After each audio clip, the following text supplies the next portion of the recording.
La loi de l'esprit de vie qui est en Jésus-Christ nous a affranchis de la loi du péché et de la mort. Paul oppose ici la loi du péché et de la mort qui est dans nos membres à la loi de l'esprit de vie qui rendra la vie à nos corps mortels. Romains 8, 11. Sous la loi du péché et de la mort, le croyant soupire comme un malheureux esclave. Dans la seconde moitié de Romains 6, Paul parle de lui comme ayant été affranchi du péché, comme étant devenu par sa reddition volontaire serviteur de Dieu et de la justice.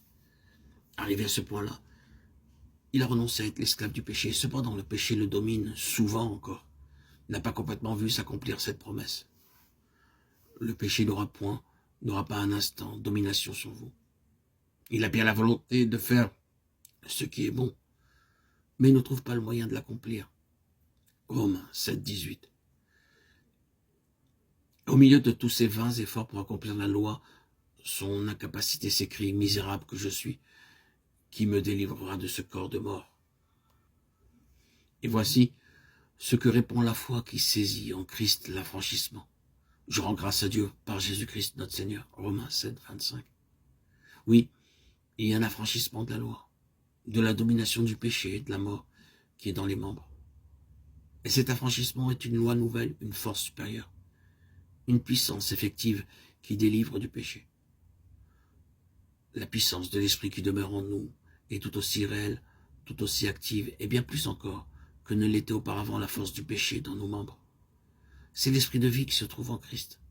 Et c'est de cette vie de Christ qui reçut la vertu toute puissante de Dieu lors de sa résurrection et de son ascension, Éphésiens 1, 17, 21, et qui fut admis à partager sur le trône la toute-puissance de Dieu. C'est de cette vie-là qu'émane le Saint-Esprit, l'Esprit de Dieu, pour descendre à nous.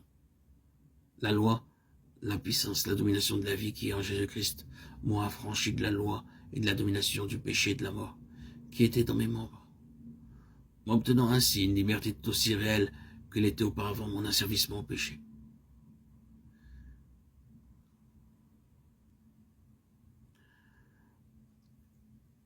Dès le premier commencement de notre vie nouvelle, c'est l'Esprit qui nous a inspiré la foi en Christ. Dès nos premiers pas dans la voie de la justification, c'est lui qui a répandu l'amour de Dieu dans notre cœur. Romains 5, 5.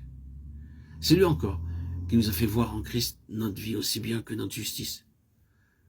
Mais tout ceci était le plus souvent accompagné d'une grande ignorance, soit de sa présence, soit de la nécessité de recevoir sa vertu toute puissance.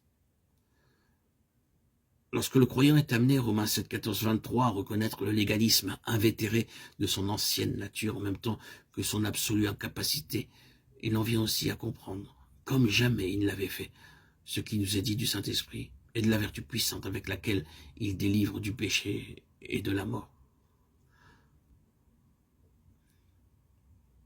Cet épître aux Romains devient pour lui l'expression du plus haut degré de foi en même temps que celle de son expérience. La loi de l'esprit de vie m'a affranchi de la loi du péché et de la mort. L'apôtre Paul est clair.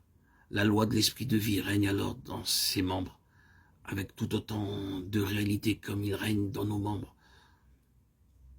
avec cette réalité de puissance et de spontanéité qui régnait auparavant,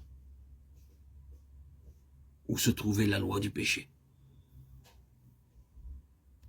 Le croyant qui voudrait vivre pleinement de cette vie d'affranchissement en Christ comprendra alors facilement quelle est la voie qu'il doit suivre.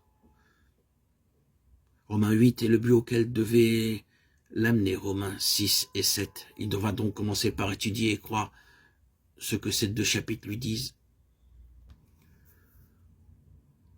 de sa position en Christ, mort au péché et vivant pour Dieu, délivré du péché et de la loi et uni à Christ.